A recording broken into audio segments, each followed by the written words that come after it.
There she is with the hood, guys. What's up, guys? Welcome on back to Matt DIY. So as you saw in the last video, we actually went ahead and painted the new hood for this thing. So I'm tired of looking at this old one. So in this video, we're gonna go ahead, swap out this hood, just get all this underlayment off this one and everything and put it on the new one. And just get the one mounted up here and try to adjust it best we can and get it on. But before we jump into it, guys, be sure to subscribe to the channel. I'd really appreciate it. Also, turn those notifications on, and without further ado, let's go ahead, start taking the things off this old hood, get the new one put on.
Alrighty folks, we got the hood on. As you can see, we got the pad on. These are sticking down a little bit from the accident, but they'll be back whenever we get it closed up. Got all the pins in, drop one under the car, so we're going to take care of that shortly as soon as I move it and pick it up. So I'll just show you how it closes. Go ahead, put it like it should be, and then just let her down. And you can see gaps here are really nice.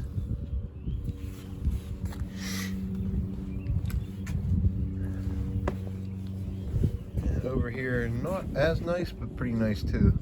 This right here, the hood actually chipped a little bit of the paint.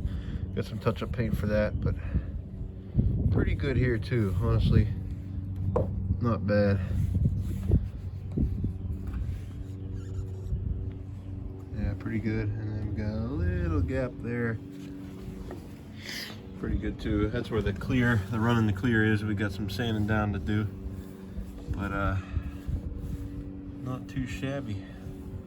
Little gap there. So whenever I get the headlights in and the bumper on, I'll be able to adjust it a little bit more.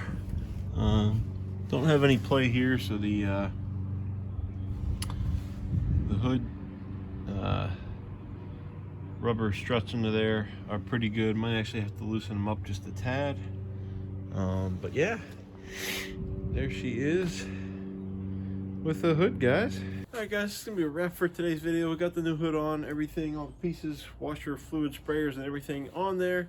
Got it adjusted, which took a little bit back and forth, but we got it pretty good. So when we get the headlights and the bumper on, we'll be able to adjust the gaps a little bit more and get everything right where it should be. But everything's coming out really nice. So thanks for watching, guys. Like this video. If you enjoyed it, drop your comments down below. Let me know what you think of the project. And until next time, guys, get out there, do it yourself.